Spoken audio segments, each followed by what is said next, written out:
সিরাত এবং মিলাদ এই দুইটা শব্দ এক না। মিলাদ শব্দটা বিলাদুন থেকে আবিষ্কৃত, এর বাংলা অর্থ জন্ম। বাংলা কি বলেন বলেন? আর সিরাত শব্দের শাব্দিক অর্থ হচ্ছে জীবন চরিত, জীবন আদর্শ। কোরআনে কারিমে বিশ্ব নবীকে অনুসরণ করার জন্য আল্লাহ যে আয়াতগুলো কোরআনে দিয়েছেন, সেখানে কোনো জায়গায় আমি পাইনি যে রাসূলের মিলাদকে অনুসরণ করো, তার জন্মকে না, তার আদর্শকে। এই যে জেলামির সাহেব যে আয়াতটা পড়েছিলেন, উনি ব্যাখ্যা করতে পারেননি সময় পাওয়ার কারণে, না পাওয়ার কারণে। লাকাদ কানা লাকুম ফি রাসূলিল্লাহি উসওয়াতুন হাসানা লিমান কানা ইয়ারজুল্লাহা ওয়াল ইয়াউমাল আখিরা ওয়া যাকারাল্লাহা কাসীরা। সূরা আহজাবের 21 নম্বর আয়াতে আল্লাহ বলেন, অবশ্যই আমি আল্লাহ তোমাদের জন্য মহত্তম আদর্শ লুকিয়ে রেখেছি রাসূলুল্লাহর জীবনে। নাটোরবাসী এখানে অনেক আলেম বসে আছে, আপনারা না শুনলাম ওনাদেরকে শোনাচ্ছি, ভালো করে খেয়াল করেন। এই কথা বলেন, কি সমস্যা? কি কথা বলবেন না? খুব খেয়াল করে শোনেন, খুব খেয়াল করে শোনেন। বাইরে গেলেই তো গীবত করবেন যে কি বলে গেল বুঝলাম না। অবশ্যই আমি আল্লাহ তোমাদের জন্য মহত্তম আদর্শ, সর্বোত্তম এ আদর্শ লুকিয়ে রেখেছি মুহাম্মদ ইবনে আব্দুল্লাহর জীবনে। এ কথা এখানে আল্লাহ দেননি, সরাসরি নাম দিয়েছেন। আল্লাহকে মুহাম্মদ ইবনে আব্দুল্লাহ শব্দটা জানেন না বলে, উনি জানার পরও কেন রাসূলুল্লাহ দিলেন? ফি রাসূলিল্লাহি, রাসূলুল্লাহর জীবনে, আল্লাহর রাসূলের জীবনের ভেতরে তোমাদের মহত্তম আদর্শ লুকিয়ে রেখেছি। এখানে একটা পাগলেও জানে মুহাম্মদ ইবনে আব্দুল্লাহ তিনি রাসূলুল্লাহ হয়েছিলেন ঘোষণা অনুযায়ী, কোরআনে বর্ণিত 40 বছর বয়সে। যদিও জন্মের আগে, পৃথিবী তৈরি হওয়ার আগে ওনাকে যখন আল্লাহ বানিয়েছে, ওই সময় থেকে তিনি নবী। কিন্তু ঘোষণাটা আসতে সর্বশেষ যেহেতু, এই জন্য ঘোষণা হয়েছে ওনার 40 বছরে। জন্মের পর থেকে ওনাকে কেউ নবী বলে ডাকতো, রাসূল বলে। 1 থেকে 40 বছর পর্যন্ত ওনাকে মানুষ ডেকেছে, না ডাকে নাই? কি ডাকতো? আল আমিন, আস সাদিক। এই কথাগুলো ওনাকে পুরো আরব জাহানের মানুষ জানতো, যিনি আল আমিন, আস সাদিক, বিশ্বাসী, আমানতদার। কিন্তু রাসূলুল্লাহ বা নবী এ কথা কেউ 40 বছরের আগে বলে নাই। তাহলে এর আগে উনি কি ভালো কাজ দুনিয়ায় করেন নাই? 17 বছর বয়সে তিনি হিলফুল ফজল, শান্তির সংঘ গঠন করে বহু উপকার করেছেন মানুষের। পরিবারে, সমাজে, রাষ্ট্রের বহু ভালো ভালো কাজে আঞ্জাম দিয়েছিলেন। এ কাজগুলো তিনি করেছিলেন মুহাম্মদ ইবনে আব্দুল্লাহ হিসাবে। কিন্তু যখনই রাসূলুল্লাহ হয়ে গেলেন 40 বছর বয়সে, এ মানুষটার কাজও পাল্টিয়ে গেল। মানুষ কিন্তু একই আছে, 17 থেকে 40, এই যে 23 বছর, আর 40 থেকে 63, এইটাও 23 বছর। কথা বলেন না কেন? আগেও 23, পরেও 23। যখন তিনি কাজ করা আরম্ভ করেছিলেন, ওই সময় তার বয়স 17। 40 বছর একাধারে বিভিন্ন সংগঠন তৈরি করে চেষ্টা চালিয়েছেন, কিন্তু কাঙ্ক্ষিত মানের শান্তি আনতে পারেন নাই। যদিও সংঘর নাম দিয়েছিলেন হিলফুল ফজল, শান্তির সংঘ। শান্তি কায়েম করতে পারেন নাই। তার একটাই শর্ত হচ্ছে, তিনি এই 23 বছরে কোরআনে কারিম পান নাই। কোরআন না পেলে এত বড় মহামানব শান্তি 100 ভাগ কায়েম করতে পারেননি। যখনই তিনি 40 বছরে কোরআন পেয়েছেন, বাকি 23 বছর 63, 40 থেকে 63, এই 23 বছরে এমন শান্তি স্থাপন করেছিলেন, ঘোষণায় দিয়ে গিয়েছেন খায়রুল কুরুনি করনি, আমার যুগ শ্রেষ্ঠ যুগ। যেটা থাকলে শান্তি স্থাপন করা যায়, কায়েম করা যায়, তার নাম কোরআন। কথা বুঝতেছে? কি মনে হচ্ছে আপনার? কোরআন বাদ দিয়ে এত বড় মহামানব, এত বড় চরিত্রের অধিকারী মানুষ, যাকে আপনি কোল কেনারা পাবেন না অনুসরণ করে, আযীম শব্দ আল্লাহ দিয়েছেন তার নামে। ওয়া ইন্নাকা লাআলা খুলুকিন আযীম। হে নবী, আপনি মহান চরিত্রের উপরে প্রতিষ্ঠিত। আমার এই নামটা আমি কোন নবীকে দেইনি, আযীম এটা আপনাকে আমি আল্লাহ দিলাম। আমার কোরআনের জন্য আমি এই নামটা দিয়েছি আযীম। ইব্রাহিম নবীর সন্তান হযরতে ইসমাইলকে আমি ডাক দিয়েছিলাম গোলামিন হালিম, আমার সহনশীল ধৈর্যশীল বান্দা, কিন্তু আমি আযীম দেইনি। সে এত বড় ধৈর্যের পরীক্ষা দেওয়ার পরও আমি তাকে আযীম বলি নাই, বলেছি হালিম। কি বলেছি? তার আর এক সন্তান ছিল ইসহাক, তাকেও আমি আল্লাহ আযীম বলি নাই, তাকে বলেছিলাম গোলামিন আলিম, আমার জ্ঞানী বান্দা। কিন্তু আপনার চরিত্র এত উপরে, কিয়ামত পর্যন্ত মানুষ শুধু অনুসরণ করে যাবে, কোল কিনারা খুঁজে পাবে না। নবী মুহাম্মদুর রাসূলুল্লাহর সিরাত সুরাত, তার আদর্শকে গ্রহণ করার জন্য আল্লাহ পাক অর্ডার দিয়েছেন 40 থেকে 63। আপনি যদি 1 থেকে 40 বছর পর্যন্ত তাকে অনুসরণ না করেন, জাহান্নামে যাবেন। আমি পাইনি, কেউ যদি পেয়ে থাকেন তথ্য আমাকে দেন।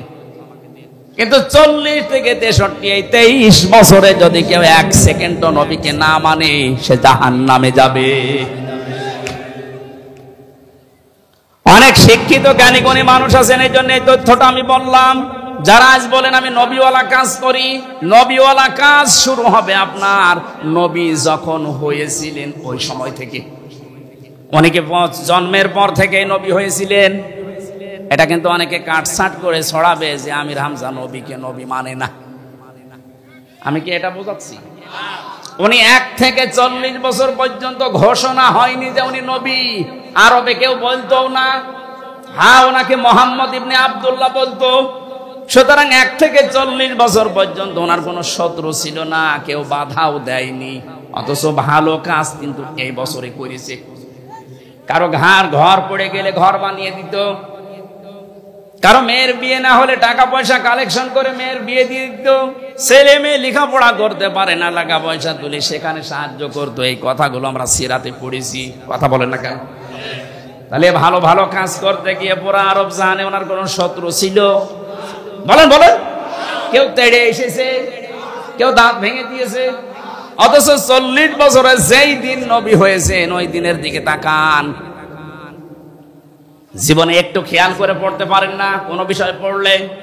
আমরা তো গরু ছাগল না যে আন্দাজে পড়বো, আমরা চিন্তা ভাবনা করে পড়বো।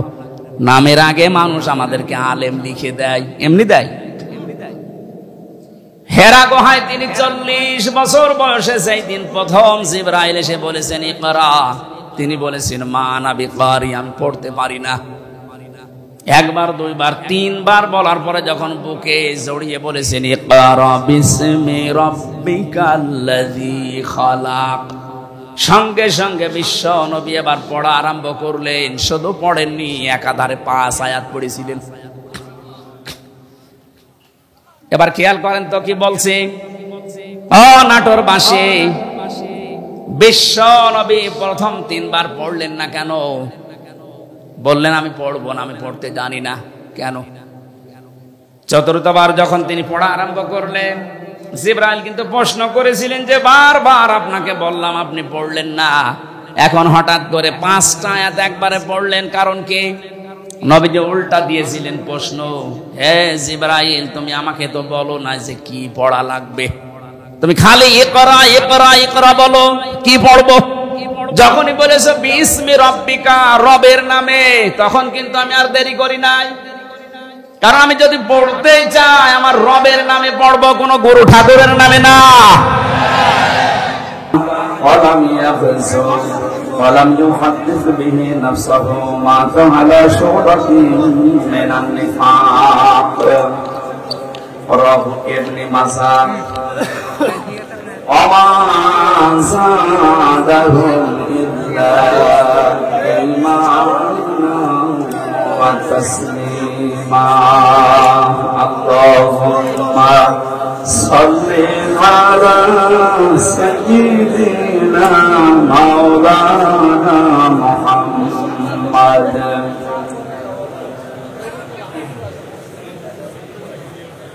বিভাব আছে না বিভাব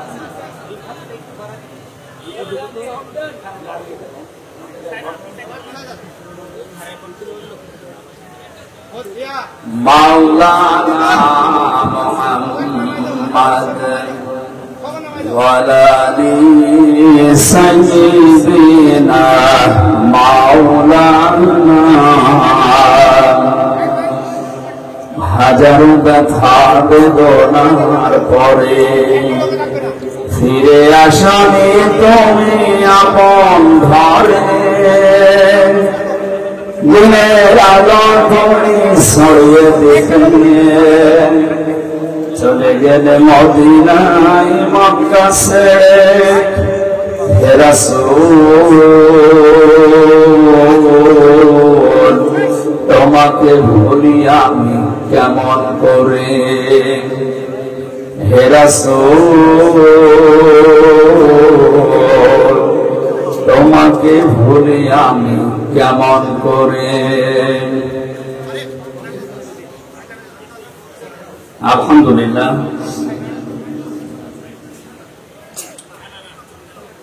রাজাপুর জেলা কি নাটোর জেলা বড়াইগ্রাম থানার অন্তর্গত রাজাপুর ও মোলাডলি যুব সমাজের উদ্যোগে এক বিরাট সিরাতুন নবী সাল্লাল্লাহু আলাইহি ওয়াসাল্লাম ওয়াজ মাহফিলের সম্মানিত সভাপতি, মাহফিলের প্রধান অতিথি, বাংলাদেশ জামাত ইসলামী নাটোর শ্রদ্ধাভাজন আমির জনাব ডক্টর মীর নুরুল ইসলাম, বিশেষ অতিথি হিসাবে যারা উপস্থিত আছে পাবনা জামাত ইসলামী বাংলাদেশের শ্রদ্ধাভাজন জেলা আমির অধ্যাপক মোহাম্মদ আবু তালিব, বিশেষ অতিথি হিসাবে উপস্থিত আছে আপনাদের এলাকার কৃতি সন্তান বিশিষ্ট শিক্ষাবিদ জনাব অধ্যাপক আব্দুল হাকিম, মঞ্চে বসা আছেন আমাদের অভিভাবক বড় ভাই জনাব আশরাফুল ইসলাম, আপনাদের রাজাপুর কেন্দ্রীয় মসজিদের সম্মানিত খতিব, ইমাম, মুয়াজ্জিন, আশপাশ এলাকা থেকে আসা সম্মানিত উলামায়ে কেরাম, সামনে বসা মুসলমান ভাইরা, পর্দার আড়ালের সম্মানিত মা এবং বোনেরা, প্রশাসনের ভাইরা, প্রাণ প্রিয় নাটোর পাবনাবাসী, আল্লাহর দরবারে শুকরিয়া জানাচ্ছি যে প্রতিকূল পরিবেশের ভেতরে কোরআনের প্রতি, রাসূলের প্রতি যে মহব্বত আমরা দেখিয়েছি, আমার মন ডেকে বলছে বিশ্বনবী মুহাম্মদুর রাসূলুল্লাহকে যেভাবে হযরতে তালহা রাদিয়াল্লাহু তাআলা আনহু নিজের জীবন দিয়ে, বুক দিয়ে কাফেরদের ৮০টা থেকে ৮২টা তীর নিজের বুকে পিঠে নিয়েছিলেন, নবীজির দিকে আসতে দেননি। এই রবিউল আওয়াল মাসে সিরাতুন নবী সাল্লাল্লাহু আলাইহি ওয়াসাল্লাম মাহফিলে যারা আমরা এই প্রতিকূল পরিবেশের ভেতরেও এসেছি, আমার বিশ্বাস এরা যদি নবীকে পায় নিজের জীবন পর্যন্ত দিয়ে হলেও তারা হযরতে তালহার মতো বাঁচিয়ে দেবে। যেহেতু নবীজি নেই, তার আদর্শটা আছে না নেই? তার আদর্শকে রক্ষা করার জন্য যদি আমাদের হযরতে তালহার মতো সব দেওয়া লাগে, আমরা রাজি আছি ইনশাআল্লাহ।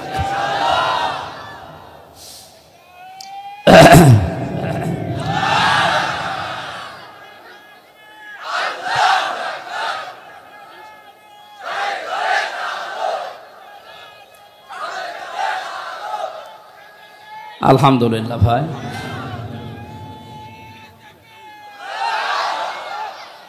আজকে আমার মাথায় যে তাজ, যে টুপিটা দেখতে পাচ্ছেন আপনাদের এই নাটোর জেলার কৃতি সন্তান বাংলাদেশ ইসলামী ছাত্র শিবিরের কেন্দ্রীয় সভাপতি বড় ভাই জনাব মনজুরুল ইসলাম, ওনার বাবা এটা পাঠিয়েছে আজকে, কিছুক্ষণ আগে মাথায় পরিয়ে দিয়েছে।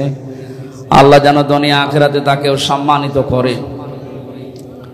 আমরা কোরআনের আলোচনা শোনার জন্য, রাসূলের জীবনী শোনার জন্য এসেছি।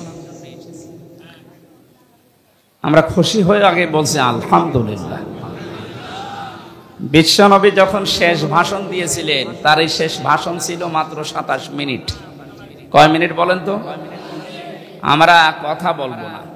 আমরা দেখতে পাচ্ছি আপনারা এই বৃষ্টির ভেতরে দাঁড়িয়ে আছেন, বসে আছেন, কষ্ট হচ্ছে। যে ইবাদতে কষ্ট বেশি হয়, ইবাদতে সওয়াব বেশি হয়, এটা আমরা জানি। এই মনে করেই কষ্ট করছি নাকি? বলিন্না সলাতি অনুসুকি ওয়া মাহইয়ায়া ওয়া মামাতি লিল্লাহি রাব্বিল আলামিন। হে নবী, আপনি বলেন যে আমার নামাজ পড়া, আমার কুরবানি করা, আমি বেঁচে আছি, আমি মরে যাব, সব আল্লাহর জন্য আমি দিয়ে দিয়েছি। এই শব্দগুলো বলতে যত সহজ মনে হচ্ছে, এটা প্র্যাকটিক্যাল লাইফে সেট করা কি অত সহজ? অনেক মানুষ তো নামাজ পড়ে লোক দেখানোর জন্য, অনেকে নামাজ পড়ে ভয়ে। কি কথা বলেন? আজকে আমি এসিল্যান্ড সাহেবের গাড়িতে আসছিলাম, বলছো হুজুর আমার ড্রাইভার এখন 5 ওয়াক্ত নামাজ পড়া আরম্ভ করিস। এটা যদি আল্লাহর জন্য নাও করে, ওনার জন্যও যদি করে, তা আস্তে আস্তে যেন ইন্না সলাতি, আমার নামাজ আল্লাহর জন্য, এই পর্যায়ে আল্লাহ কবুল করে, করবেনও তাই। একটা লোক চুরিও করতো, নামাজও পড়তো। সাহাবী এসে বললেন, হে নবী, এই লোকটা নামাজও পড়ে, চুরিও করে। বিশ্বনবী ডাক দিয়ে বললেন, ওকে নামাজ পড়তে দাও। আমি আল্লাহর কোরআনের আয়াত পেয়েছি, ইন্না সলাতা তানহা আনিল ফাহশাই ওয়াল মুনকার। অবশ্যই নামাজ মানুষকে অন্যায় অশ্লীল কাজ থেকে বিরত রাখবেই। শুধু রাখবে না, ইন্না দিয়ে শুরু। আল্লাহ গ্যারান্টি দিচ্ছেন, এটা মিথ্যা হবে? ও লোকটাকে নামাজ পড়তে দাও, চুরিও করতে দাও, ও দেখবা নামাজ ওকে অবশ্যই এই চুরি থেকে বাঁচাবে। দেখা যাচ্ছে আস্তে আস্তে সে লোকটা চুরি ছেড়ে দিয়ে পাক্কা নামাজি হয়ে গেছে।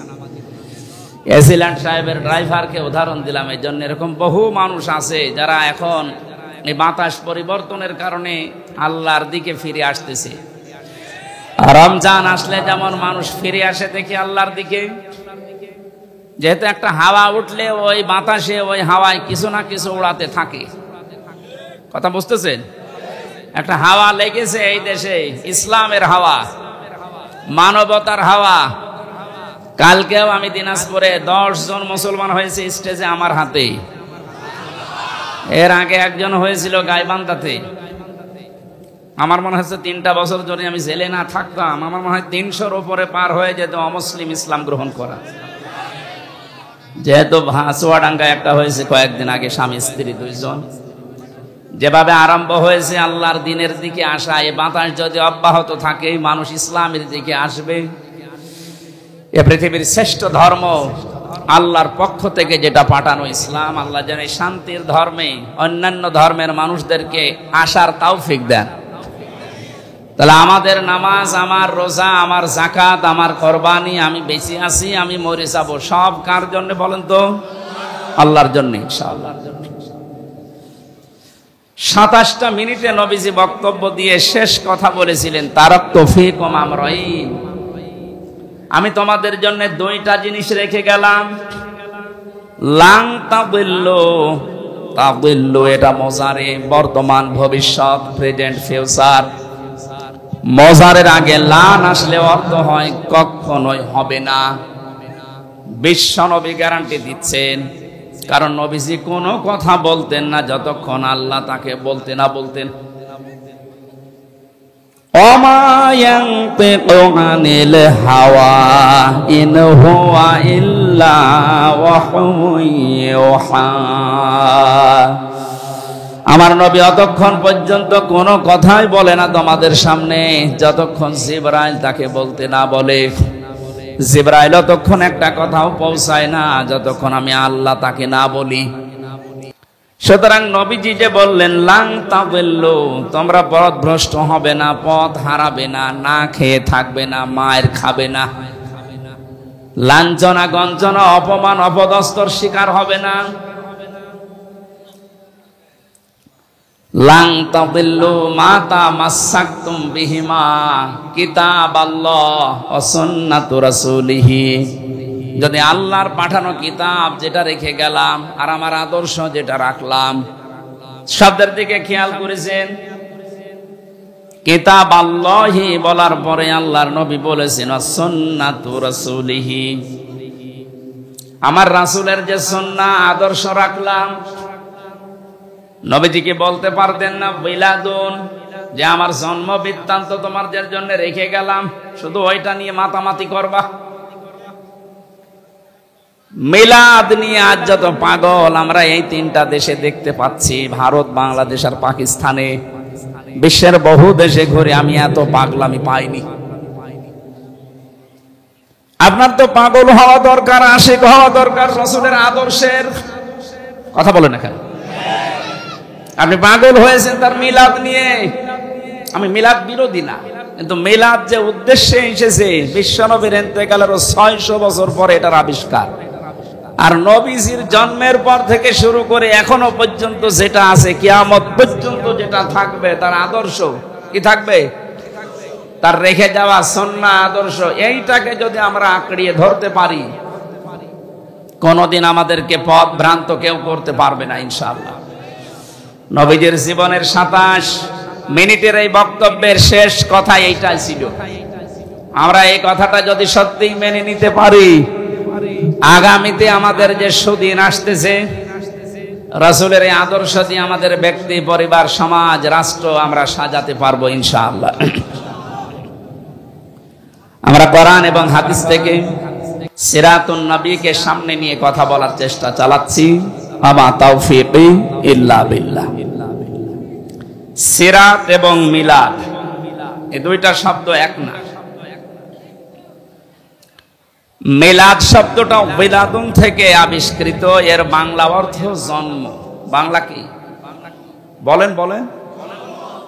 আর সিরাত শব্দের শাব্দিক অর্থ হচ্ছে জীবন চরিত, জীবন আদর্শ।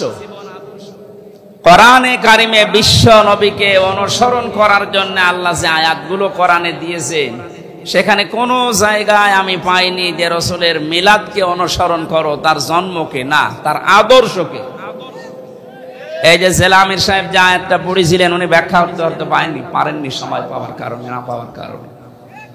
লাকাদ কানা লাকুম ফি রাসূলিল্লাহি উসওয়াতুন হাসানাহ লিমান কানা ইয়ারজুল্লাহা ওয়াল ইয়াউমাল আখিরা ওয়া যাকারাল্লাহা কাসীরা। সূরা আহজাবের 21 নম্বর আয়াতে আল্লাহ বলেন, অবশ্যই আমি আল্লাহ তোমাদের জন্য মহত্তম আদর্শ লুকিয়ে রেখেছি রাসূলুল্লাহর জীবনে। নাটোরবাসী এখানে অনেক আলেম বসে আছে, আপনারা না শুনলে আমি ওনাদেরকে শোনাচ্ছি, ভালো করে খেয়াল করেন। এই কথা বলেন, কি সমস্যা? কি কথা বলবেন না? খুব খেয়াল করে শুনুন, খুব খেয়াল করে শোনেন। বাইরে গেলেই তো কেবল করবেন যে কি বলে গেল বুঝলাম না। অবশ্যই আমি আল্লাহ তোমাদের জন্য মহত্তম আদর্শ, সর্বোত্তম এই আদর্শ লুকিয়ে রেখেছি মুহাম্মদ ইবনে আব্দুল্লাহর জীবনে। এ কথা এখানে আল্লাহ দেননি, সরাসরি নাম দিয়েছেন। আল্লাহকে মুহাম্মদ ইবনে আব্দুল্লাহ শব্দটা জানেন না বলে? উনি জানার পরও কেন রাসূলুল্লাহ দিলেন? ফি রাসূলিল্লাহি, রাসূলুল্লাহর জীবনে, আল্লাহর রাসূলের জীবনের ভেতরে তোমাদের মহত্তম আদর্শ লুকিয়ে রেখেছি। এখানে একটা পাগলেও জানে মুহাম্মদ ইবনে আব্দুল্লাহ তিনি রাসূলুল্লাহ হয়েছিলেন ঘোষণা অনুযায়ী, কোরআনে বর্ণিত 40 বছর বয়সে। যদিও জন্মের আগে, পৃথিবী তৈরি হওয়ার আগে ওনাকে যখন আল্লাহ বানিয়েছে, ওই সময় থেকে তিনি নবী। কিন্তু ঘোষণাটা আসতে সর্বশেষ যেহেতু, এই জন্য ঘোষণা হয়েছে ওনার 40 বছরে। জন্মের পর থেকে ওনাকে কেউ নবী বলে ডাকতো, রাসূল বলে। 1 থেকে 40 বছর পর্যন্ত ওনাকে মানুষ ডেকেছে না ডাকে নাই? কি ডাকতো? আল আমিন, আস সাদিক, এই কথাগুলো ওনাকে পুরো আরব জাহানের মানুষ জানতো। জন্য আল আমিন, আস সাদিক, বিশ্বাসী, আমানতদার। কিন্তু রাসূলুল্লাহ বা নবী এ কথা কেউ 40 বছরের আগে বলে নাই। এর আগে উনি কি ভালো কাজ দুনিয়ায় করেন নাই? 17 বছর বয়সে তিনি হিলফুল ফজল, শান্তির সংঘ গঠন করে বহু উপকার করেছেন মানুষের। পরিবারে, সমাজে, রাষ্ট্রের বহু ভালো ভালো কাজে আঞ্জাম দিয়েছিলেন। এ কাজগুলো তিনি করেছিলেন মুহাম্মদ ইবনে আব্দুল্লাহ হিসাবে। কিন্তু যখনই রাসূলুল্লাহ হয়ে গেলেন 40 বছর বয়সে, এ মানুষটার কাজও পাল্টিয়ে গেল। মানুষ কিন্তু একই আছে। 17 থেকে 40, এই যে 23 বছর, আর 40 থেকে 63, এইটাও 23 বছর। কথা বলেন না কেন? আগেও 23, পরেও 23। যখন তিনি কাজ করা আরম্ভ করেছিলেন ওই সময় তার বয়স 17। 40 বছর একাধারে বিভিন্ন সংগঠন তৈরি করে চেষ্টা চালিয়েছেন, কিন্তু কাঙ্ক্ষিত মানের শান্তি আনতে পারেন নাই। যদিও সংঘর নাম দিয়েছিলেন হিলফুল ফজল, শান্তির সংঘ। শান্তি কায়েম করতে পারেন নাই। তার একটাই শর্ত হচ্ছে, তিনি এই 23 বছরে কোরআনে কারিম পান নাই। কোরআন না পেলে এত বড় মহামানব শান্তি 100 ভাগ কায়েম করতে পারেননি। যখনই তিনি 40 বছরে কোরআন পেয়েছেন, বাকি 23 বছর 63, 40 থেকে 63, এই 23 বছরে এমন শান্তি স্থাপন করেছিলেন, ঘোষণায় দিয়ে গিয়েছেন খায়রুল কুরুনি করনি, আমার যুগ শ্রেষ্ঠ যুগ। যেটা থাকলে শান্তি স্থাপন করা যায়, কায়েম করা যায়, তার নাম কোরআন। কথা বুঝতেছেন? কি মনে হচ্ছে আপনার? কোরআন বাদ দিয়ে এত বড় মহামানব, এত বড় চরিত্রের অধিকারী মানুষ, যাকে আপনি কোল কেনারা পাবেন না অনুসরণ করে, আযীম শব্দ আল্লাহ দিয়েছেন তার নামে। ওয়া ইন্নাকা লাআলা খুলুকিন আযীম। হে নবী, আপনি মহান চরিত্রের উপরে প্রতিষ্ঠিত। আমার এই নামটা আমি কোন নবীকে দেইনি। আযীম, এটা আপনাকে আমি আল্লাহ দিলাম। আমার কোরআনের জন্য আমি এই নামটা দিয়েছি আযীম। ইব্রাহিম নবীর সন্তান হযরতে ইসমাইলকে আমি ডাক দিয়েছিলাম গোলামিন হালিম, আমার সহনশীল ধৈর্যশীল বান্দা, কিন্তু আমি আযীম দেইনি। সে এত বড় ধৈর্যের পরীক্ষা দেওয়ার পরও আমি তাকে আযীম বলি নাই, বলেছি হালিম। কি বলেছি? তার আর এক সন্তান ছিল ইসহাক, তাকেও আমি আল্লাহ আযীম বলি নাই, তাকে বলেছিলাম গোলামিন আলিম, আমার জ্ঞানী বান্দা। কিন্তু আপনার চরিত্র এত উপরে, কিয়ামত পর্যন্ত মানুষ শুধু অনুসরণ করে যাবে, কোল কেনারা খুঁজে পাবে না। এই মহামানব, মহান চরিত্রের অধিকারী মানুষ, আপনি চিন্তা করে দেখেন, 23টা বছর চেষ্টা চালালেন সংগঠন তৈরি করে, তাও পারেননি। এত বড় মহারথী যদি না পারে, পৃথিবীর আর কে পারবে কোরআন ছাড়া শান্তি স্থাপন করতে? এই জন্যই তো 53 বছরে বহু সংগঠন চেষ্টা চালাচ্ছে। কথা বলছেন? বহু দল চেষ্টা করেছে 53 বছরে। কোরআনে কারিম নেই, কোরআনের কর্মসূচি আমরা বাস্তবে দেখতে পাইনি। এজন্য শান্তির পরিবর্তে অশান্তি বেড়ে গেছে। যেহেতু প্রমাণ আমরা পেয়েই গেছি, এখন আর ভুল করব না। নবীজির বাকি 23 বছরে যে কোরআন হাতে নিয়ে তিনি চেষ্টা করে খায়রুল কুরুনি করনি উপহার দিলেন, ওটা যদি এদেশে আমরা দেখতে চাই, আমাদেরও কোরআনের কাছে আসা লাগবে। কথার অর্থ যদি বুঝে থাকেন, মাহফিল সাকসেস। বলে কোরআন ছাড়া শান্তির জায়গা আর নেই। সে যে সূরাতে আসুক না কেন, ও তো ধোঁকা। যদি আবার বাবা কবর থেকে আসে, স্বামী আসে, চাচা আবার যদি আসে, সব ধোঁকা, কারণ কোরআন নেই। মান ক্বালা বিহি সাদাকা, যারা কোরআন দিয়ে কথা বলবে, নবীজি বলেন এরাই কেবল সত্য কথা বলে। আজ বিভিন্ন মঞ্চে আমরা অনেকের ভাষণ শুনি, কোরআন নেই, আর কোরআন যদি বলে ও উল্টা পাল্টা ব্যাখ্যা করে।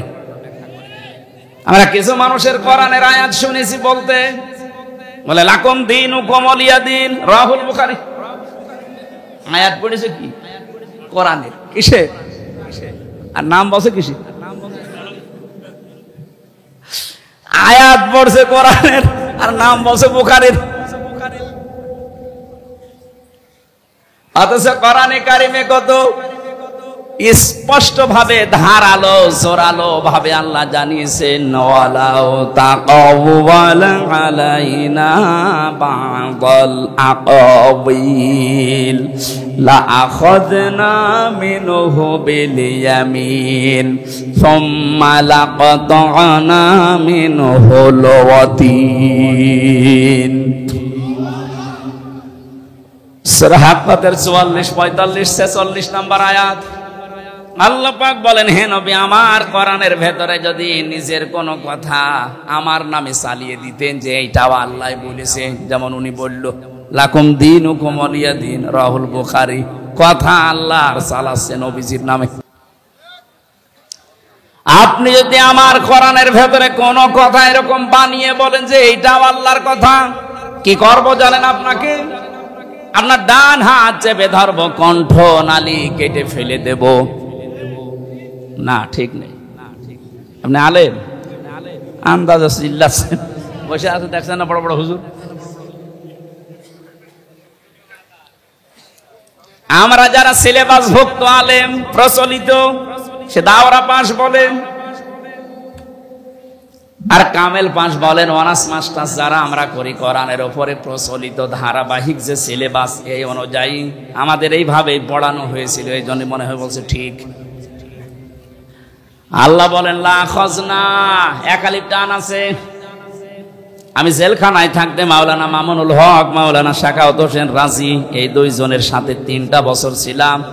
আপনাদেরকে বারবার আমি একটা নিয়ে জিজ্ঞাসা করেছিলাম যে আমাদের সিলেবাসে কওমি হোক, আলিয়া হোক, ভার্সিটি হোক, ওখানে তো লেখা আছে আমি নবীর ডান হাত চেপে ধরতাম, কণ্ঠ নালী কেটে ফেলে দিতাম। কই, এখানে তো মিলছে না। এখানে সরাসরি ফাইল আল্লাহ নিজে, লা আখাযনা, আমরা ধরতাম। আমরা মানে আমি আল্লাহ। ধরতো কে? বলেন বলেন। আল্লাহ নিজে ধরতেন। মিনহু বিল ইয়ামিন, বি মানে দ্বারা, দিয়ে কর্তৃক। 99টা অর্থ আছে বি, এই বা শব্দের। আল্লাহ বলেন মিনহু বিশিমাল না, মিনহু বিল ইয়ামিন। আমি আমার ডান হাত দিয়ে, ডান হাতের দ্বারা, ডান হাত কর্তৃক আমি নিজে ধরতাম আমার নবীকে। তাহলে নবীর ডান হাত ধরতাম না, আমি নিজে ধরতাম আমার ডান হাত দিয়ে। কথাটা উলট পালট হয়ে যাচ্ছে। আমি আশা করছি আলেম যারা আছেন আর একটু চিন্তা করবেন শব্দটা নিয়ে। আল্লাহ বলেন আমি আমার নবীর হাত ধরতাম না, আমার হাত দিয়ে আমি নবীকে ধরতাম। তাহলে আমি আমার হাত দিয়ে, বাম হাত না ডান হাত? কেন আল্লাহর বাম হাতে শক্তি নেই? মেনহু বিশিমাল দিলেন না কেন? এই জন্যই তাফসীর মাহফিলে আসতে হয়। আমি তো ছোট মানুষ, বড় বড় আলেম যারা এই মানুষগুলোর তাফসীর শুনতে যাবে, এমন এমন কিছু তারা বের করে দেবে, জীবনও আপনি শোনেননি। চিন্তা ভাবনা করার জন্য আল্লাহ কোরআন দিয়েছেন। এই জন্য কোরআন কেন্দ্রিক আপনার জীবন যত বেশি এগিয়ে আসবে, না জানা তথ্য আপনাকে আল্লাহ দিয়ে বলাবে। আফালা ইয়াতাদাব্বারুনাল কোরআন, কি হয়েছে তোমাদের? কেন চিন্তা ভাবনা করো না কোরআন নিয়ে? আজ বাবার মাজার নিয়ে গবেষণা হয়। গবেষণা কয়েকদিন হয়েছে মাজার নিয়ে, দেখা যাচ্ছে অধিকাংশ জায়গায় শিরিকের আঁকড়া আর জেনার বাজার বসেছে। আপনি একটা মাজার দেখান তো যেখানে গোনা হচ্ছে না, দেখান। কিছু না কিছু হলেও অন্তত সেজদা দেখছে। এই জন্যই তো এদেশের হক্কানি আলেমরা এত রেগে গেছে যে আমাদের সামনে প্রকাশ্য শিরিক হবে আর আমরা আঙ্গুল চষবো না। এইটা আগে দূর করেন। মাওলানা মামুনুল হক জেলখানায় থাকতেও আমাকে বলেছিল, হামজা বাইরে যদি যেতে পারি এই শিরিকের আস্তানা রাখবো না।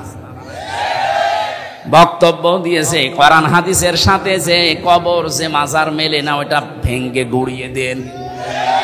আমার মনে হয় শুরু হয়ে গেছে। এটা যদি চালু থাকে, আর যারা গাঁজা খেয়ে আজ মিছিল করছে, এই গাঁজাখোর গুলো বুঝতে পারছে ওরা কোথায় যাচ্ছে। কুষ্টিয়ায় লালনের মাজার নিয়ে লালন একাডেমি খোলা আছে, লালন ইনস্টিটিউট বানানো আছে, লালন গবেষণাগার আছে। অথচ একটা আয়াত নিয়ে যদি বলা যায় যে ভাই একটা গবেষণাগার তৈরি করেন, তখন বলে অর্থের অপচয় হবে। কি পেয়েছেন মাজারে? এখানে দেখেন তো কয়েকটা আলেম আছে, জিজ্ঞাসা করেন, আমি হাদিস পড়েছি কিয়ামতের ময়দানে সবচাইতে বেশি আল্লাহ অপমান করবে, শাস্তি দেবে দুই প্রকার মানুষকে। এক প্রকার মানুষ যারা দুনিয়ায় মাজারের খাদেম, তুমি আর খেদমত করার জায়গা পাচ্ছ না। ও মরে গেছে, ওর কবর বানিয়ে ব্যবসার জন্য খেদমতে লেগেছে। ওটা কোনো খেদমত না, ওটা একটা ব্যবসা। এ হাল তেরা জাল হাই, মকসুদ মেরা মাল হাই, এ আজিব তেরা তাল হাই। এই কথা বলছেন, একটাও যেন না থাকে। সুর যখন উঠেছে, যত শিরিকা দেশে আছে সবগুলো যেন মাটির সাথে মিশে যায়।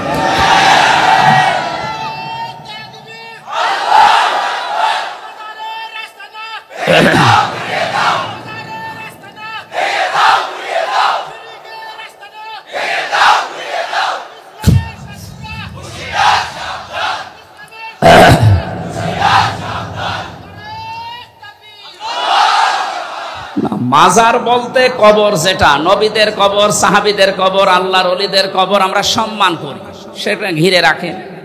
কোনো ইহানত যেন না হয়, অপমান না হয়, অপদস্থ না হয়। তাই বলে সেখানে আপনি সেজদা দেবেন, পুরা হাদিসের বিরুদ্ধে। লা তাত্তাখিদুল কুবুর মাসাজিদা, কবরকে সেজদার জায়গা বানিও না।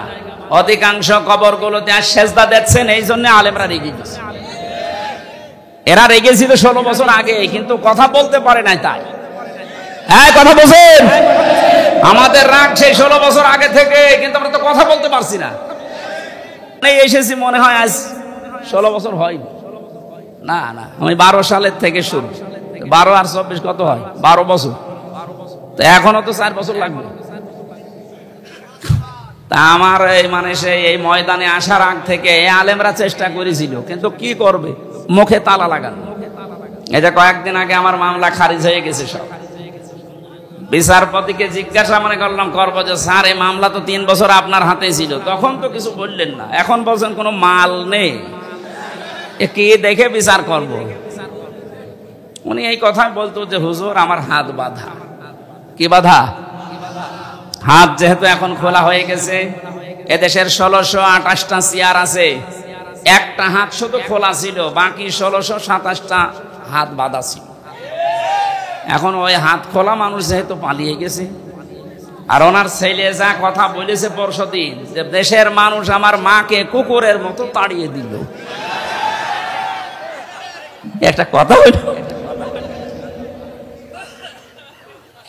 একটা ভালো জিনিসের সাথে তুলনা করতো, যে বাঘের মতো তাড়িয়ে দিল। দিয়েছে কিসের নাম দেখেছে? আসলে যেভাবে পালিয়েছে নামটা বেশ অ্যাপ্রোপ্রিয়েট হয়েছে। নাটোরবাসী মাজারের বিপক্ষে আমরা না, কিন্তু মাজার নিয়ে কেউ ব্যবসা করতে পারবেন না এই দেশে, কারণ এই দেশের মানুষ এখন জেগে উঠেছে। আপনি তাদের কবরকে এমনিতে ঘিরে রাখবেন, সম্মান দেবেন, জিয়ারত করবেন, দোয়া করবেন, কারণ ওই মানুষটা সবচেয়ে বড় বিপদে আছে। নবীজি বলেন, একটা মানুষ যখন কবরে চলে যায়, সমুদ্রের ভেতরে জাহাজ ডুবে গেলে যেমন মানুষ বিপদে থাকে, ওই রকম বিপদে আছে। সে নিজেই বিপদে আছে, আপনি কেন তার কাছে যাচ্ছেন? আর তার জন্য দোয়া করেন, আল্লাহ যেন তাকে শান্তি দেয়। গবেষণা করার জন্য আল্লাহর কোরআন, এর বিপরীতে কিছু নেই। যত চিন্তা ভাবনা করবেন কোন শব্দ নিয়ে, দেখবেন না জানা তথ্য আপনাকে আল্লাহ দিচ্ছেন। এখানে যে লাখাজনা মিনহু বিল-ইয়ামিন আল্লাহ দিলেন, তাহলে এতদিন পর্যন্ত আমাদের সিলেবাসে আমরা যা দেখেছি একটু খেয়াল করে পড়লে এটা হতো না। আল্লাহ বলেন আমি নিজে আমার ডান হাত দিয়ে ধরতাম। কেন? আল্লাহর বাম হাতেও শক্তি আছে, ডান হাতের নাম দিলেন। আমরা সচরাচর যে উদাহরণ দিলে বুঝি ভালো, আল্লাহ ওই উদাহরণ সেট করেন ওইটা বোঝানোর জন্য। এই যে আমাদের জীবনের সম্পর্ক যেহেতু সময়ের সাথে, এই জন্য জীবন সম্পর্কে কোনো তথ্য দেওয়ার জন্য আল্লাহ কিন্তু দিয়েছেন সময়ের কসম, ওয়ালা আসরি ইন্নাল ইনসানা লাফি খুসর। আল্লাহ বলেন সময়ের কসম, কারণ এখানে আল্লাহ মানুষের জীবন সংক্রান্ত বিষয়গুলো আল্লাহ উল্লেখ করছেন। এ পৃথিবীতে সময় আছে বলে আমি আছি, সময় না থাকলে আমার কোনো দাম নেই। হামজাকে কেউ হামজাও বলবে না, বলবে লাশ। তাহলে আমার আসল পুঁজি কি? সময়। বলেন বলেন, আমার আসল পুঁজি কি? এখানে এই জিনিসের কসম দিয়েছেন আল্লাহ, ওয়ালা আসরি, সময়ের কসম। আমরা যেহেতু বুঝি যে কোনো জিনিস ধরতে হলে বাম হাতের চাইতে ডান হাত দিয়ে ধরলে শক্ত ভাবে ধরা যায়, মজবুত ভাবে ধরা যায়, এই জন্য আল্লাহ বাম হাতের নামটা দেয়নি, দিয়েছে ডান হাতের নাম। যদিও আল্লাহর দুই হাতেই শক্তি, দুই হাতে শক্তি নেই। আমরা বুঝি যে এটা ওইটা আল্লাহ ব্যবহার করলেন, যে আমি আমার ডান হাত দিয়ে নবীজিকে চেপে ধরতাম। আমার ডান হাত দিয়ে ধরলে নরমালে মানুষ ধরে না, ঢিলা ঢালা ধরে না, শক্ত করে মজবুত ভাবে ধরতাম। লাখাজনা মিনহু বিল-ইয়ামিন সুম্মা লাকাতানা মিনহুল ওয়াতিন। শুধু ধরতাম না, যেটা দিয়ে কথা বলে নবীজি তার এই কণ্ঠনালী আমি কেটে ফেলে দিতাম। ফামা মিনকুম মিন আহাদিন আনহু হাজিজিন। আরে ব্যাপারে তাকে বাঁচাতে আমাকে কেউ রুখতে পারতো না। কত বড় কঠিন ভয়ঙ্কর তথ্য আল্লাহ দিলেন, যে আমার কোরআনে এমন কোন কথা নবী পর্যন্ত বলে ছাড় পেত না। সেখানে অনেক মানুষ আল্লাহর কোরআনের কথা বুখারী শরীফ বলে চালিয়ে দেয়, তার কিছু হয় না। কথা বলেন না কেন?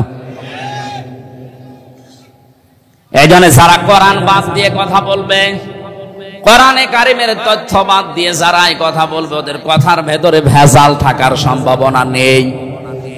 আরো জোরে বলেন, মান ক্বালা বিহি সাদাকা। যারা কোরআন দিয়ে কথা বলে এরা সত্য কথা বলে, কারণ এই কথায় বিশ্বাস করা যায়। কথা বলে না কেন? কোরআনের বাইরে কোনো কথা বললে আমরা বিশ্বাস করি না, কারণ ওর ভেতরে ওর দুর্বিসন্ধি আছে। আল্লাহ যেহেতু কোনো পক্ষপাতিত্ব করেন, বলেন বলেন, কোরআনের কথাগুলো যারা শোনার জন্য অ্যাক্টিভ হয়ে বসে আছেন, এবার যে তথ্যটা দেওয়ার জন্য এতক্ষণ পর্যন্ত আমি অগোছলা কথা বললাম, এবার মেন জায়গায় এসেছি। বিশ্ব নবী মুহাম্মদুর রাসূলুল্লাহর সিরাত সুরাত, তার আদর্শকে গ্রহণ করার জন্য আল্লাহ পাক অর্ডার দিয়েছেন 40 থেকে 63। আপনি যদি 1 থেকে 40 বছর পর্যন্ত তাকে অনুসরণ না করেন জাহান্নামে যাবেন। আমি পাইনি, কেউ যদি পেয়ে থাকেন তথ্য আমাকে দেন।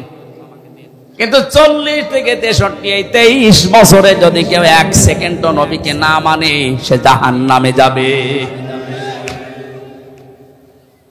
অনেক শিক্ষিত জ্ঞানী গুণী মানুষ আছেন, এই জন্য এই তথ্যটা আমি বললাম। যারা আজ বলেন আমি নবীওয়ালা কাজ করি, নবীওয়ালা কাজ শুরু হবে আপনার নবী যখন হয়েছিলেন ওই সময় থেকে। অনেকে জন্মের পর থেকে নবী হয়েছিলেন, এটা কিন্তু অনেকে কাটছাট করে ছড়াবে যে আমির হামজা নবীকে নবী মানে না। আমি কি এটা বোঝাচ্ছি? উনি 1 থেকে 40 বছর পর্যন্ত ঘোষণা হয়নি যে উনি নবী। আরবে কেউ বলতো না, হ্যাঁ ওনাকে মোহাম্মদ ইবনে আব্দুল্লাহ বলতো।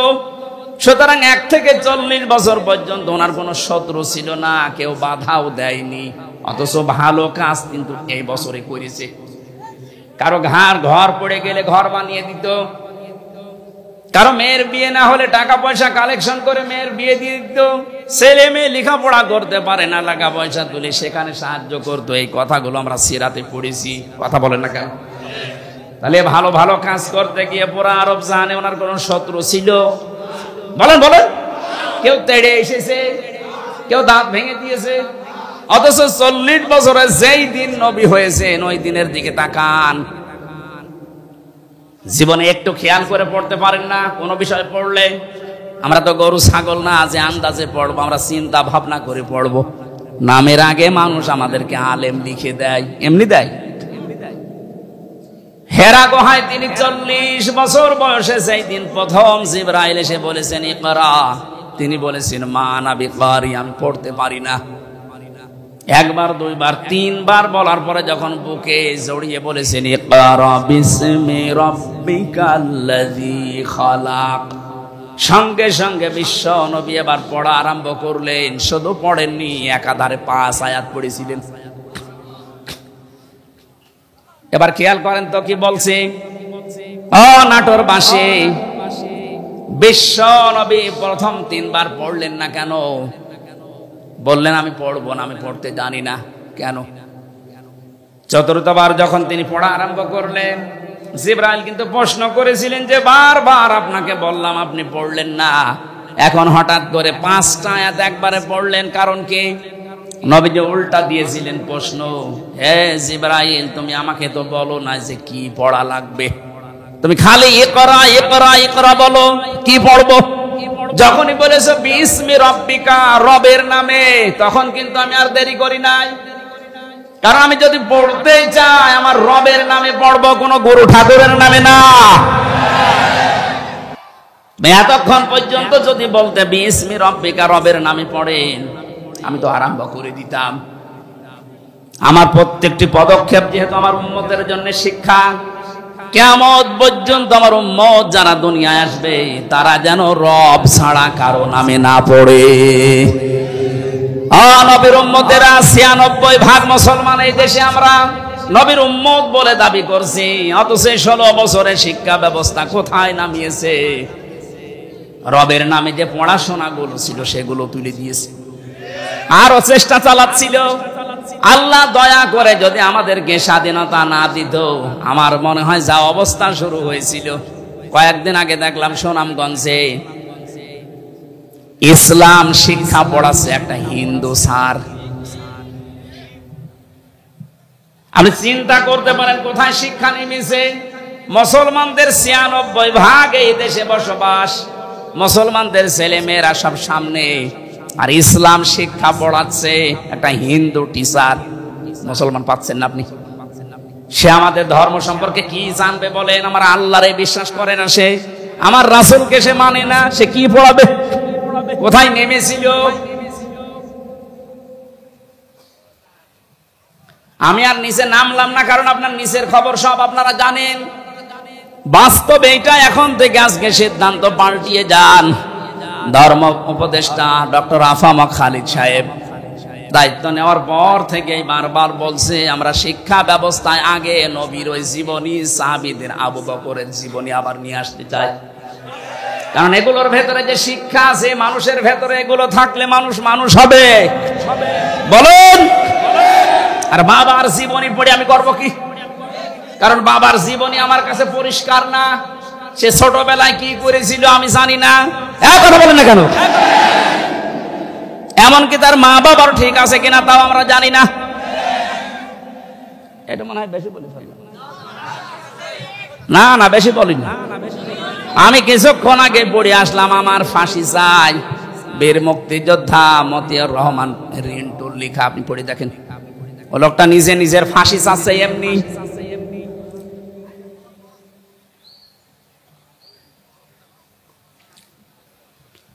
আমি জানি কিছু মানুষের একেবারে জ্বলিয়ে যাচ্ছে, কি করবো, এই সত্যটা গোপন করব কি করে? একটা মানুষ কি করে বলতে পারে যে আমার ফাঁসি চাই? কি দেখিয়েছে তাহলে বলেন?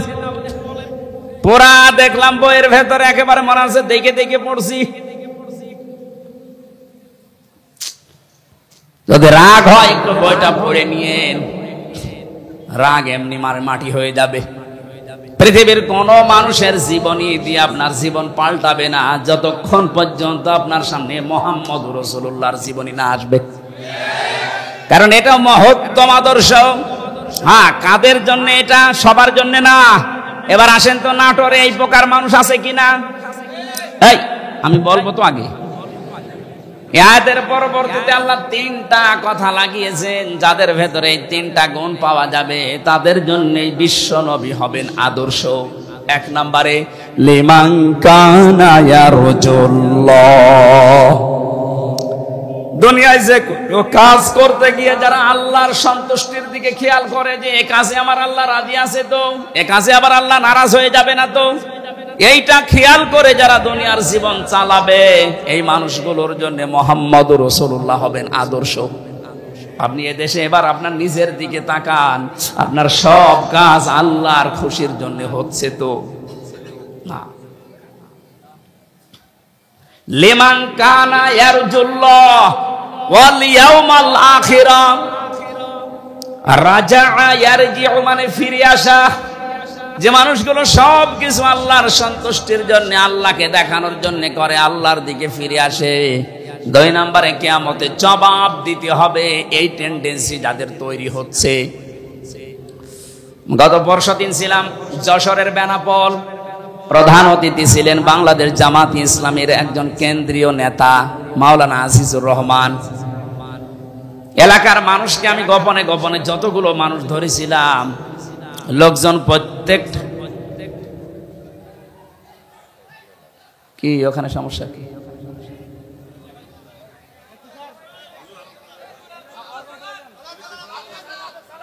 সাপ নাকি সাপ?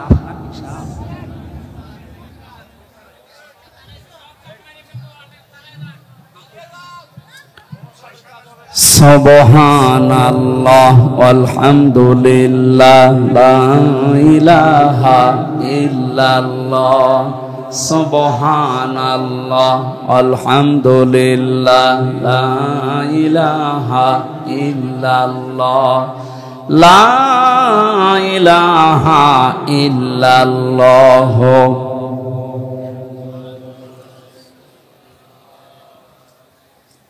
কি দেখা শেষ হয়েছে ওনাদেরকে? ওদের ওই কথা কাটাকাটি চলছে, ওইটা যদি দেখতে ভালো লাগে, মনে চায় যে মাহফিলের পরে 10 মিনিট সময় দেব, দেখে বাড়ি যাবে। কি বলবো বলে, দুইজন দৌড়াচ্ছে আর ওখানে তাকিয়ে আছে আমারে বাদ নেই। আমার মনে হয় এখন যদি পরিমণি যাইতো, ও কাঁচা বেঁধে দৌড়, কিসের হুজুর আমি রামদা, পরে দেখবো, আগে কাজ করি না। ওই যারা কথা কাটাকাটি করছে ওদেরকে একটু থামান ভাই, আমরা আলোচনাটা শেষ করে দেখেন, খুব গুরুত্বপূর্ণ কিছু তথ্য আছে সামনে ইনশাল্লাহ। মেয়েরা এসেছে?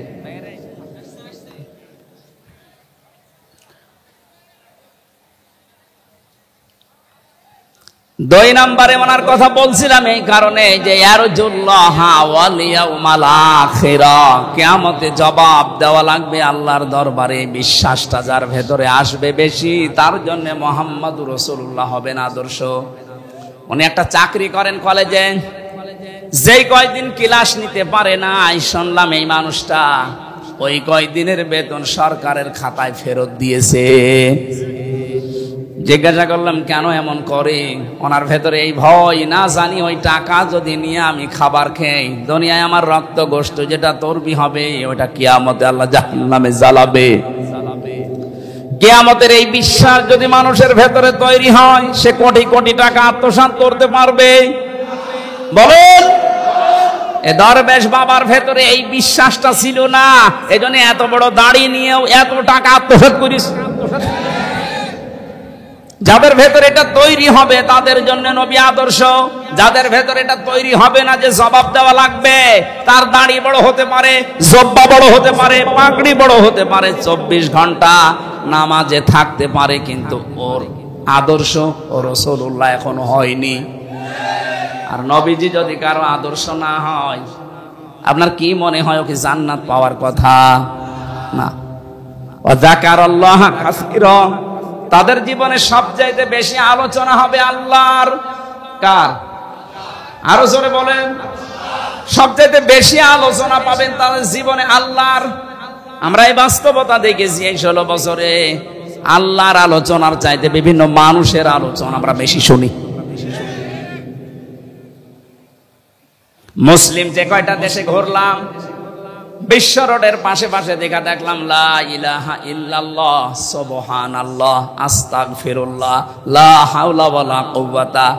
মানুষ গাড়ি চালাতে যায় ওদিকে মুখ চাই, চোখ যায় একবার পড়ে নেয় লা ইলাহা ইল্লাল্লাহ। আর আমাদেরও থাকে এমন বাবার ছবি টাঙিয়ে রেখেছে, দেখলেই মনে হয় আল্লাহর ওলি, আল্লাহর কথা মনে পড়ে। বলেন এগুলো ঠিক হয়? যাদের জীবনে আল্লাহর আলোচনা বেশি স্থান পায় না, এই যে কাসি র দিয়েছেন আল্লাহ, এই মানুষগুলোর জন্য বিশ্বনবী আদর্শ হবেন না। যাদের জীবনে সবচেয়ে বেশি বেশি আল্লাহর কথা স্মরণ হয়, আল্লাহর জিকির হয়, আল্লাহর আলোচনা বেশি হয়, এদের জন্যই বিশ্বনবী হবেন দুনিয়ায় আদর্শ। নবীজি ওখান থেকে ফিরে আসলেন, খাদিজাকে ডাক দিয়ে বললেন জাম্মিলুনি জাম্মিলুনি ইয়া খাদিজা, ও খাদিজা আমাকে ঢেকে দাও, আমি ভয় পেয়েছি। হে পৃথিবীর মানুষ, এবার খেয়াল করেন, ওই সময় হযরতে খাদিজাতুল কুবরার 15 বছর সংসার হয়ে গেছে। ডাক দিয়ে বলেন আবুল কাসেম, ভয় পাবেন না, কোন দুষ্ট জিন আপনাকে ভয় দেখাতে পারে না। আপনি আমার ভাই ওয়ারাকা ইবনে নওফেলের কাছে চলেন, আপনি কখনো ভয় পাবেন না। কারণ আপনাকে আমি 5টা গ্যারান্টি দিতে পারি। 1 নম্বরে, আপনি কোনো দিন আত্মীয়তার সম্পর্ক নষ্ট করেন না, এর সম্পর্কগুলো সব ঠিক রাখেন। তাহলে এখান থেকে একটা শিক্ষা পাওয়া যায়, পৃথিবীতে যারা আত্মীয়তার সম্পর্কগুলো ঠিক রাখবে তাদেরকে আল্লাহ পাক নিজে পাহারা দেবে, তারা ভয় পাবে না। যারা বোনের সম্পদ, ভাইয়ের সম্পদ ফাঁকি দেন, চাচার সম্পদ, ফুফুর সম্পদ জোর করে লিখে নেন, তাদের মনের ভেতর একটা অজানা ভয়, না জানি কখন কে কোন কথা বলে ফেলে। এটা তো দুনিয়ার ভয়, আখিরাতের আর একটা ভয় আল্লাহ তৈরি করে দেবে। একবার মাহফিল থেকে কোথা থেকে আসার সময় দেখি রাস্তায় গাড়ি আমার থামিয়ে দিল পুলিশে। গাড়ি থামানোর পরে বলছো হুজুর আমার বুকে ফু দিয়ে দেন। কেন? ডিউটি করছিলাম, হঠাৎ তাল গাছের ভেতরে কি যেন নড়ে উঠলো, আমি ভয় পেয়ে গেছি। তাল গাছের ভেতরে বাদুর ইঁদুর নড়ে ওঠে আর ভয় পায়। ভয় তো পাবে, কারণ তো মানুষকে ঠকিয়েছে। যারা মানুষকে ঠকাবে না, আত্মীয়তার সম্পর্কগুলো ঠিক রাখবে, এই মানুষগুলোর ভেতর থেকে আল্লাহ ভয় দূর করে দেয়। কথা বুঝতেছেন? আজ এখানে হাজারো পুরুষ মানুষ আমরা নিজের স্ত্রীর কারণে আজ রক্তের সম্পর্কগুলো ঠিক রাখতে পারি না। নিজের ভাইয়ের সাথে সম্পর্কটা ভালো রাখা যায় না, তার যে হক আমি আদায় করতে পারি না, আমার বোনের যে হক আমি দিতে পারি না, ওই বোর কারণে ওর মন খারাপ হয়, পেঁচার মতো মুখ করে বসে থাকে। এরকম বউ আছে? কার হাত তোলেন তো? একটা লোক নেই। আমার মনে হয় ওই জালনা দিয়ে কার বউ দেখছে, এই কারণে এরা ভয় পাচ্ছে। আপনাদের কোনো ভয় নেই? হ্যাঁ মহিলারা দরজা বন্ধ করে দেন, আপনাদের কারণে হাত তুলছে না।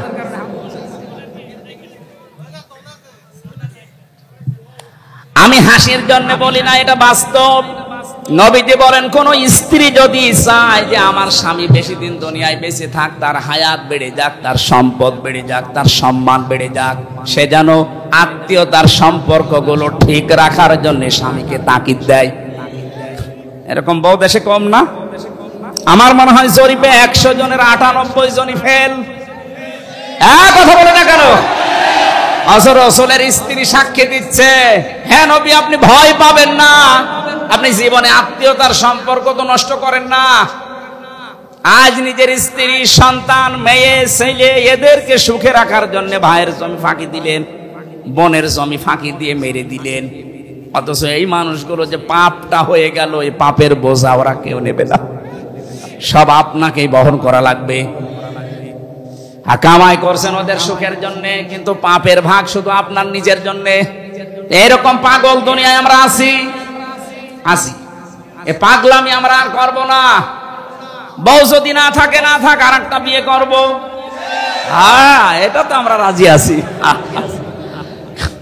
তারপর আমার আখিরাত যেন নষ্ট হয়ে না যায়, যে বর কারণে আমার ভাইয়ের সাথে, বোনের সাথে, চাচার সাথে, ফুফুর সাথে হক আদায় করা যায় না, ওই বউ আমার দুনিয়া আখিরাত ধ্বংস করার জন্য এসেছে। একবার আল্লাহর দিকে তাকিয়ে বলেন তো এরকম বউ আছে কিনা? দেখে তোলেন, হাত তোলেন, আমি একটু দেখে দোয়া করি। নবীজিকে 5টা সার্টিফিকেট দিয়েছিলেন, তার 1 নম্বরে এইটা। আর যেখানে হাজারো স্বামী আমরা যারা বসে আছি, আমার তো মনে হয় আমাদের স্ত্রীরা এই সার্টিফিকেট আমাদেরকে দেবে না, কারণ আমরা নিজেরা এগুলো নষ্ট করছি। কয়েকটা কথা শোনার পরে বিশ্বনবীকে ডাক দিলেন, ওয়ারাকা ইবনে নওফেল, হে আমার বোনের জামাই, হে আমার ভগ্নিপতি, আপনি যা যা বললেন যে এরকম একটা লোক এসেছিল, বুকে চাপ দিয়েছিল, পড়তে বলেছিল, আমি তাওরাত আর ইনজিল কিতাব পড়ে দেখছি এইরকম কথা নিয়ে হযরতে মুসা, হযরতে ঈসার কাছে এই ফেরেশতা এসেছিল। আচ্ছা জিবরাইল, কিন্তু সমস্যা আমি দেখতে পাচ্ছি আর একটা, এই ফেরেশতা যার কাছে আসে ওই জাতির লোকেরা ওই লোকটাকে এলাকায় থাকতে দেয় না, তাড়িয়ে দেয়।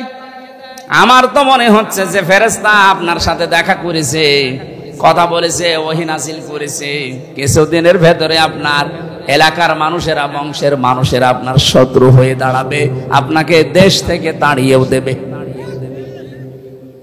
মুহাম্মদ রাসূলুল্লাহ ওই সময় বলেছিলেন, কি বলেন ভাই আপনি? আমার জাতির লোকেরা আমাকে আলামিন বলে, আস-সাদিক বলে, আমার নামও ধরে ডাকে না, এত সম্মান দেয় আমারে, আর তার আমারে তাড়িয়ে দেবে, আমারে মারধর করবে, এটা আমি মানি না। ওয়ারাকা ইবনে নওফল বলেছিল ওই সময়, হে মুহাম্মদ সাল্লাল্লাহু আলাইহি ওয়াসাল্লাম, আমি তো আমার তাওরাত ইনজিলের ভবিষ্যৎবাণী দেখতে পাচ্ছি, এ ফেরেশতা যাদের কাছে আসে তাদেরই পরিণতি এই হয়। কিন্তু আমার আফসোস, আমি যদি ওই সময় পর্যন্ত বেঁচে থাকতাম তাহলে আপনাকে আমি সাহায্য করতাম, আমার হায়াত তো পর্যন্ত আর নেই। কি বুঝলেন এখান থেকে? আমি শুধু ঘটনা বলবো তা না, সিরাত যেহেতু এটা, আজকে তো তাফসীর মাহফিল না, সিরাত মাহফিল। বিশ্ব নবী মুহাম্মদুর রাসূলুল্লাহ সাল্লাল্লাহু আলাইহি সাল্লাম যখনই তিনি রাসূল হলেন, নবীওয়ালা কাজ আরম্ভ করলেন, তখনই তার জাতি তার শত্রু হয়েছিল। এমনকি 82 বার এই 23 বছরে তাকে হত্যা করার জন্য চেষ্টা চালিয়েছিল। আপনিও যদি নবীওয়ালা কাজ আরম্ভ করেন, হ্যাঁ, মুহাম্মদ ইবনে আব্দুল্লাহর কাজ করলে আপনার কোনো শত্রু থাকবে না, আপনাকে আরো ভালো বলবে, এই কথা বলেন, আপনাকে মারহাবা দেবে, স্বাগতম জানাবে, বেতন বাড়িয়ে দেবে। এই মানুষটাই যখন মুহাম্মদ ইবনে আব্দুল্লাহ থেকে রাসূলুল্লাহর কাজ আরম্ভ করবে, যখন নবীওয়ালা কাজ শুরু করবে, আসল নবীওয়ালা কাজ যেটা, অবশ্যই তাকে 82 বার না হোক 2 বার হলেও হত্যার চেষ্টা হবে। তাকান তামাম দুনিয়ার দিকে, যারাই নবীওয়ালা কাজ আরম্ভ করে তারাই বাতিলের টার্গেট হয়ে যায়। আপনি কি মনে করেন যে ব্যক্তিগত শত্রুতা তাদের সাথে? না, তাদেরও চরিত্র আপনার মতোই ভালো, আপনার চাইতেও ভালো। তাদের এত শত্রু কেন? ঘরে থাকতে পারে না, 24 ঘন্টা আতঙ্কে থাকে, একটাই কারণ এই মানুষগুলো নবীওয়ালা কাজ আরম্ভ করেছে। এই জন্য রাসূলুল্লাহর মিলাদ আর সিরাত এক জিনিস না। আজ যারা মিলাদ নিয়ে পাগল, আমি পাগল হতে নিষেধ করছি না, কিন্তু শুধু মিলাদ নিয়ে যদি আপনি আনন্দ করেন, মাস্ট বি আপনি জাহান্নামে যাবেন। এটা আমি বানালাম। নবীজির আপন চাচা আবু তালেব আর আবু লাহাব, দুইজনেই কিন্তু নবীর মিলাদে জন্মে খুশি ছিল, এত আনন্দ করেছিল। আবু লাহাব, সুয়াইবিয়া নামক সেই মহিলা এসে বলেছে, আপনার এতিম, আপনার ভাইয়ের ছেলে, মরা ভাই আব্দুল্লাহর ছেলে এতিম, একটা ছেলে জন্ম নিয়েছে, খুব ফুটফুটে দেখতে। বলেছিল, এত বেশি খুশি হয়েছে আমি, তো এই সংবাদটা দেওয়ার কারণে আমি তোকে মুক্ত করে দিলাম, যা। নিজের কেনা দাসী বাদী মুক্ত করে দিয়েছে। আপনি তো এত বড় কাজ করতে পারেন না, আপনি শুধু মিলাদে জিলাপি আর খেচুড়ি খেয়ে আনন্দে আছেন। আর এই লোকটা বিশ্বাস করতো না আল্লাহ একজন আছে, রাসূল উনি বিশ্বাস করতো না, কিন্তু এই কাজটা করেছিল নবীর জন্মে খুশি হয়ে। নিজের বাড়ির কেনা আবাদি পর্যন্ত আজাদ করে দিয়েছিল। কিন্তু আল্লাহ এই কাজটা নষ্ট করেননি, মিলাদের এই কাজটা আল্লাহ নষ্ট করেননি। কিয়ামত পর্যন্ত এই আবু লাহাব এই দুইটা আঙ্গুল মুখের ভেতর দিয়ে শুধু চষবে, একটা আনন্দ পাবে, সুখ পাবে, শান্তি পাবে। আবু তালেবের কথা জানি, সেও কিন্তু নবীর মিলাদে জন্মে খুশি হয়েছিল। বিশ্ব নবী যখন তাকে বলেছিলেন, ইয়া আম্মি আবি তালিব লা ইলাহা ইল্লাল্লাহ হাজ্জুল লাকা ইনদাল্লাহি ইয়াউমাল কিয়ামা, রাহুল বুখারী, হে চাচা আপনি শুধু আস্তে করে আমাকে বলেন যে লা ইলাহা ইল্লাল্লাহ, মুহাম্মাদুর রাসূলুল্লাহ বলা লাগবে না, শুধু আল্লাহর একাত্মবাদের ঘোষণাটা দেন, আপনাকে আমি ঝগড়া করে কিয়ামতে জান্নাতে পৌঁছিয়ে দেব। লোকটা পড়ে নাই, ও নবীর মিলাদে খুশি, কিন্তু সিরাত পেয়ে, তার আদর্শ পেয়ে, তার রাসূলুল্লাহর যে গ্যারান্টি তিনি যে নবী রাসূল, এইটা পেয়েও খুশি না। ও বলেছিল, ভাতিজা তোমাকে ভালোবাসি, কিন্তু তোমার এই নবুয়ত আমি মানতে পারলাম না, কারণ মানলে মানুষ আমাকে কাপুরুষ বলবে, ভীরু বলবে, তুমি আমারে মাফ করে দিও। কি বুঝলেন আপনি এখান থেকে? এই লোকটা দুইজন চাচা, আপন চাচায় দুইজন, এরা রাসূলকে ভালোবেসেছিল তার মিলাদে, কিসে? জন্মে, কিন্তু তার আদর্শ মানতে পারে না, এই জন্য দুইজনই জাহান্নামী। এই লোকটার পায়ের নিচে শুধু জাহান্নামের দুইটা ফিতা আল্লাহ লাগিয়ে দেবে, চটি পরিয়ে দেবে, দুইটা মাথার মগজ পর্যন্ত ফুটবে। সিরাতের কিতাবে পেয়েছি তার পায়ে কেন আল্লাহ দেবে? মুখে, গালে, এই সমস্ত মাথায়, পিঠে, হাতে আগুন লাগবে না কেন? খালি এক জায়গায় আগুন লাগাবে। জবাব হচ্ছে, লোকটা সে ছোটবেলা থেকে শুরু করে নবীকে কোলে নিয়ে, কাকে নিয়ে, পিঠে নিয়ে, মুখে নিয়ে, সোমা দিয়ে, বুকের ওপরে নিয়ে সারা জীবন নবীকে ভালোবেসেছে, আদর করেছে, কিন্তু কোনোদিন পায়ের কাছে রাখে নাই। এই যে পায়ের কাছে রাখে নাই, পায়ের সাথে নবীজির শরীর লাগে নাই, বাকি পুরা শরীর নবীজির শরীরের সাথে, জান্নাতি শরীরের সাথে স্পর্শ হয়েছিল, এই জন্য পুরা শরীরে আল্লাহ জাহান্নামের আগুন লাগাবে না, ওই একটা জায়গায় লাগিয়ে দেবে। তারা নবীর মিলাদে খুশি, কিন্তু চরিত্রে খুশি। বলেন বলেন, এই জন্য দুইজনে জাহান্নামী। সিস্টেম অপর পৃষ্ঠায় দেখুন, আরো দুইজন চাচার নাম সিরাতে আছে। একজন হযরতে হামজা রাদিয়াল্লাহু তাআলা আনহুমা। আগের দুইজনের নাম পড়লে কেউ রাদিয়াল্লাহু পড়ে, আর পরের দুইজনের নাম শুনলেই মানুষ পড়ে রাদিয়াল্লাহু তাআলা আনহু, যে আল্লাহ তাদের উপরে রাজি হয়ে গেছে। এই দুইজন চাচার দিকে তাকান, তারা শুধু নবীর জন্মে খুশি ছিল না, জন্মের সময় তো খুশি ছিল, কিন্তু নবীর আদর্শ পেয়ে তারা খুশি। এত বেশি আনন্দ, খুশি হয়েছে নবীর জন্মে, নবীর মিলাদে, নবীর আদর্শ পেয়ে নিজের জীবন দিয়ে নবীর আদর্শ টিকিয়ে রেখেছে। হযরতে হামজা ৭০ টুকরা হয়েছিল, কিন্তু নবীর আদর্শ ছাড়ে নাই। কথা বলে না কেন?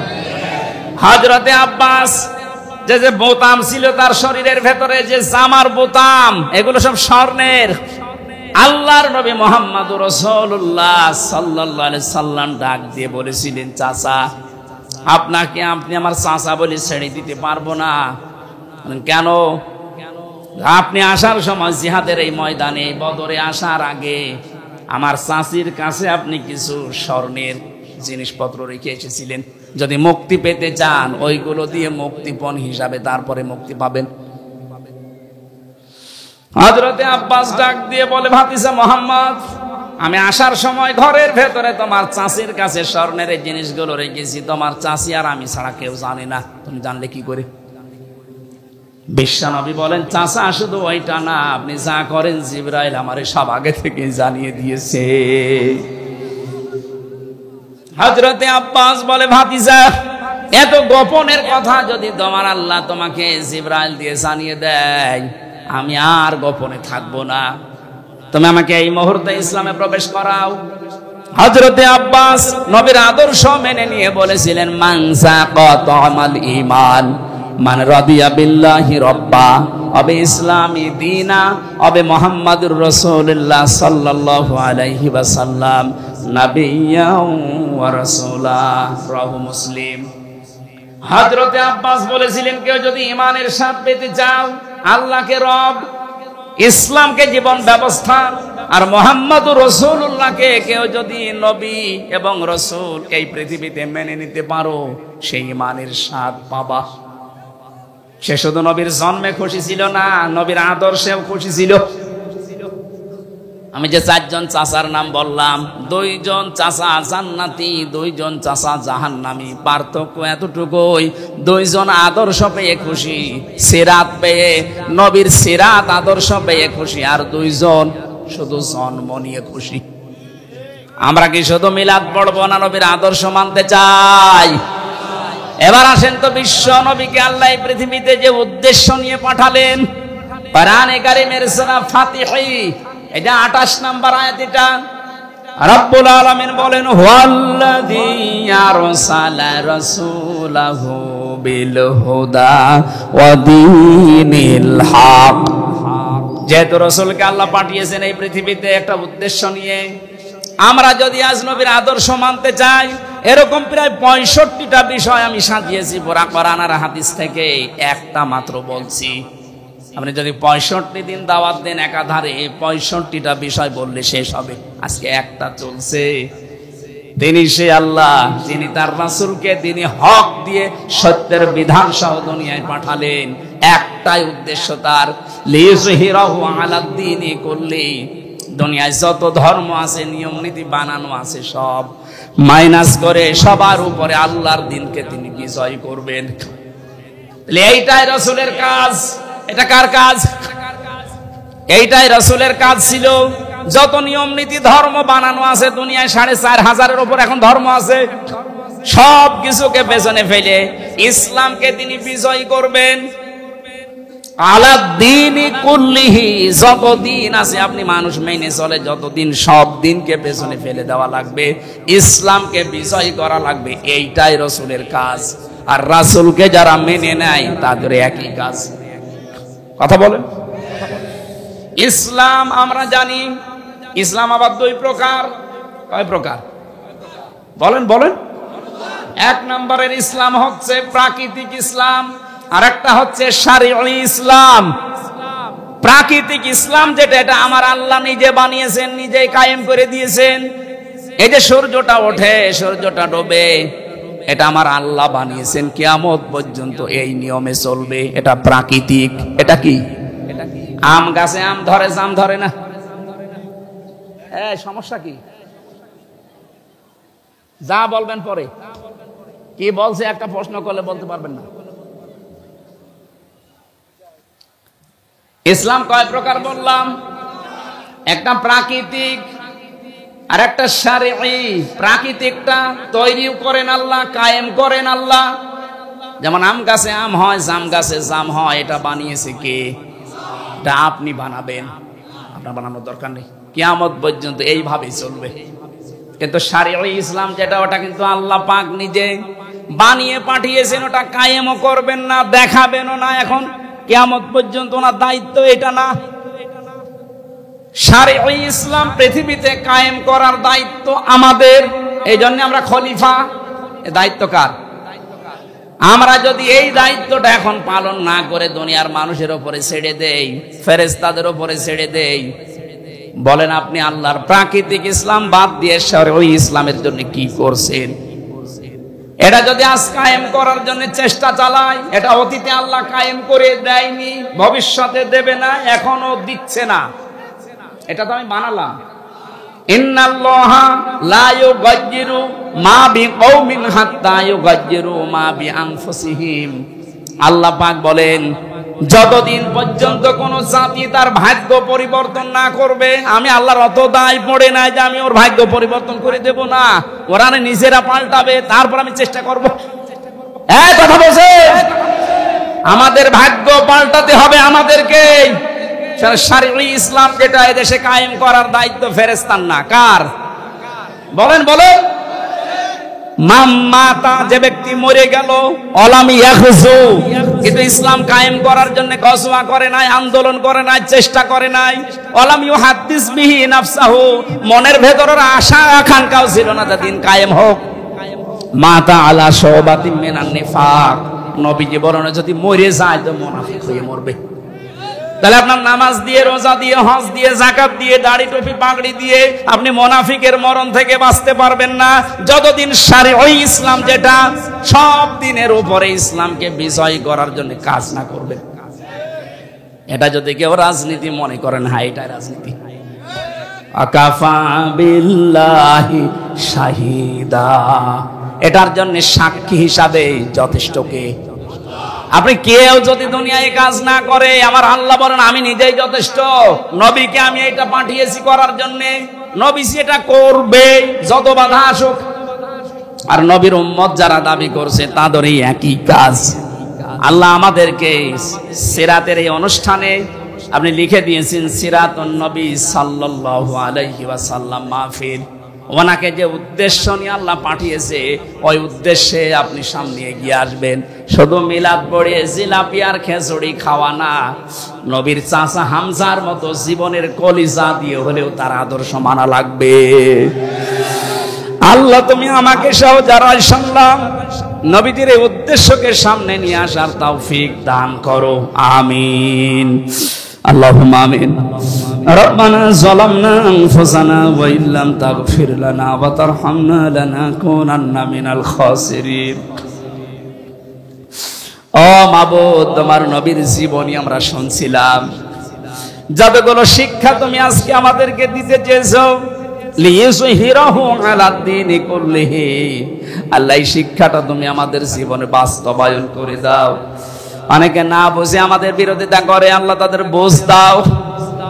বিশ্ব নবীর যে উদ্দেশ্য দুনিয়ায় দিন কায়েম করা, এটা আমাদেরকেও তুমি নিজে করিয়ে নাও। এ মাহফিলের এই আয়োজন করতে গিয়ে বৃষ্টির ভেতরে বহু কষ্ট